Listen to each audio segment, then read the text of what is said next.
slightly positive reaction to the PPI numbers and all the different numbers coming out this morning. Nothing crazy though. We went up, tested 400, basically just rejected, and now we're kind of up a little bit of yesterday's open. So it looks like 398.50 is going to play a big key today. 397.70, definitely another key level from the previous day close.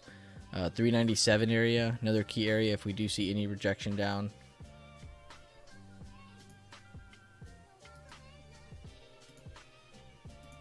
Sorry, I was banning somebody.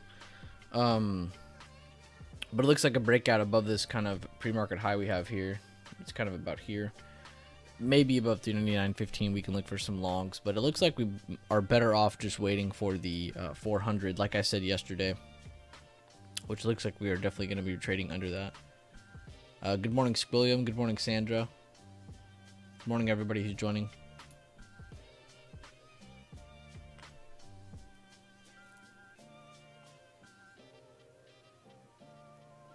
So the thing to basically keep eye on is 400. Keep an eye on that. If that can break out, we have 400.60, which is from the bigger time frame. Above that, we have 403.50. Of course, I'll probably tell y'all a level in between because you guys know me. I love to be passive.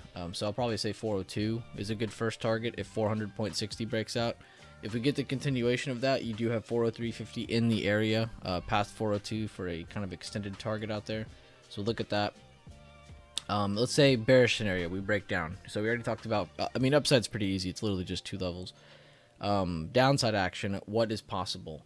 There's kind of a gray area here, which I think a lot of people are going to trade into today, maybe. And I hope y'all don't. But there's an area between yesterday's open and yesterday's close that's really kind of a gray area. Nobody really has control of this. There's a little bit of support here, but it's all choppy. There's not really anything going on.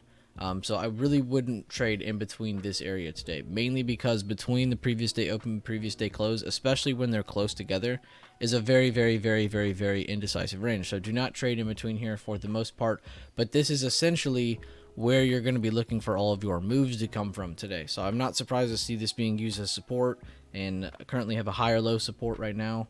We have our supports to our higher low support, and it actually looks like it's going to launch kind of into the open. So we'll have to keep an eye on that. But let's just say it doesn't. It rejects for some reason, comes back down. Do not trade in this range. Wait for it to exit this range, retest under, break lower, whatever, catch support, move back higher. Wait for something.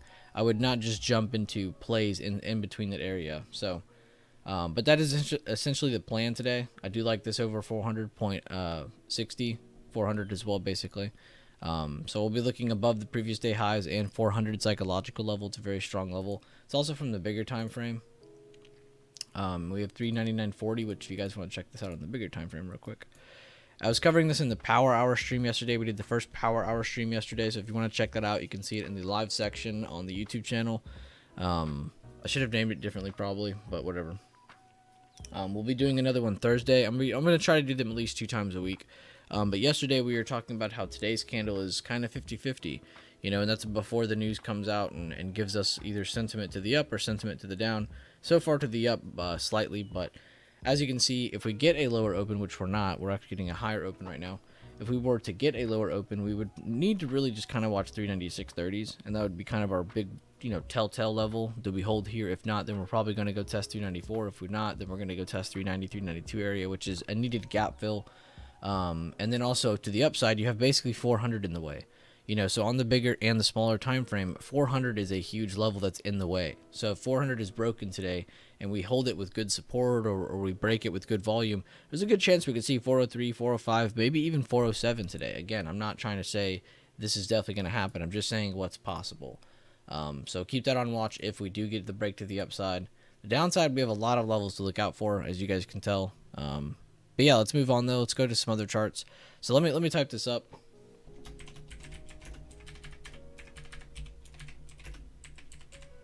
And it's in bold again. You guys saw me click that B. Target 402, 403.50, 405. Below 397.70s. Target 397, 396.40, below 396.40, downside. All right.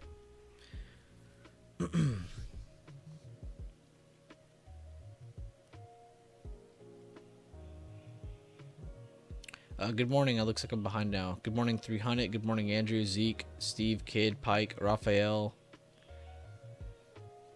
Looks like Max gets the plan. Good stuff, Max. Retyping it back out. It's always helpful. Good morning, Steven. Good morning, Devin.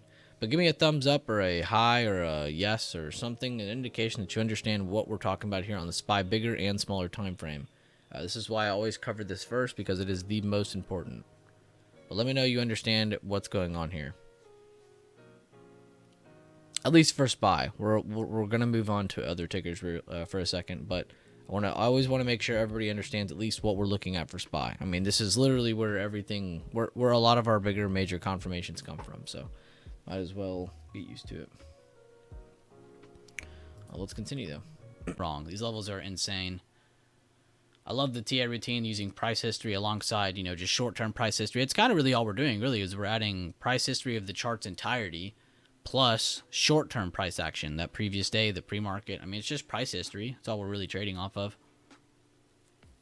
So it's really cool to have kind of what feels like a simplistic system. It's actually a little bit more complex than that, of course, when you start to dive into it more, but it all kind of comes together the more you look at it, the more you go through it. I was a little interested to see if under 396.40 would it actually go to 394. That's why I said take profit at 395, because I wanted to be passive for you guys, but I think it's very impressive. It took out that entire range. I mean, a two and a half almost dollar range, that's pretty significant. And we just took that out with no problem. And that was after already experiencing a good drop from the initial range. Then we got that. So sellers were definitely strong today. You got to remember too, we were in consolidation here. I'll show you. We were in consolidation for over an hour, right? This size move that just came down from 398.50 all the way to 394, this size move could have happened to the upside today. It really was 50-50 until you saw the break. So, just wanted to say that to you again. It wasn't...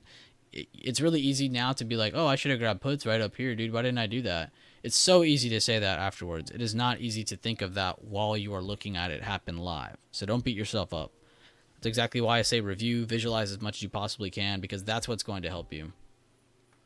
Therefore, next time, you're not sitting there freaking out. You're able to actually pounce on the opportunity. But I think I'm going to end the stream here. Right now, I'd say for the rest of the day, you guys need to look for this to try to build some base into lunchtime. We're already in lunchtime. It's already past noon in New York.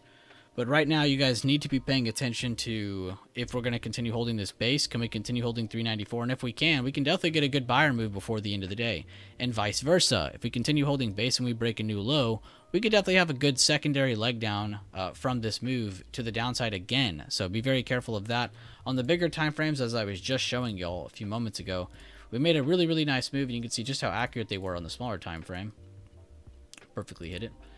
But on the bigger time frame, and we talked about this yesterday in Power Hour stream and in yesterday's pre-market stream and during the day stream.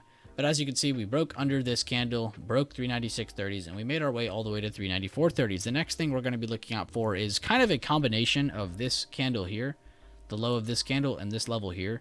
If we can break that general area, then we will probably go down and try to penetrate and fill this tiny gap fill down here first. And then we can start to reevaluate and say, all right, well, we're either looking for a good bounce from here, or we're going to be looking for a continuation down to the more major level in between 386 and 388, where price broke out from that 13 to 14 day consolidation period. So we will be looking to see what's going to happen there. If we end up getting a bounce, there's plenty of levels above. We've already talked about how important 400 is today many, many times. 403, 405, 407, 412. So we'll be looking at all these levels in the near-term future. I do wish all of you a great rest of your day. Thank you guys for tuning in. Be sure to tune into the Discord if you want to drop your own updates or continue engaging with everybody during the day. But I do appreciate each and every one of you. Thank you guys for being here. I'll see you guys later on. Please drop a like on the stream and have a great rest of your day.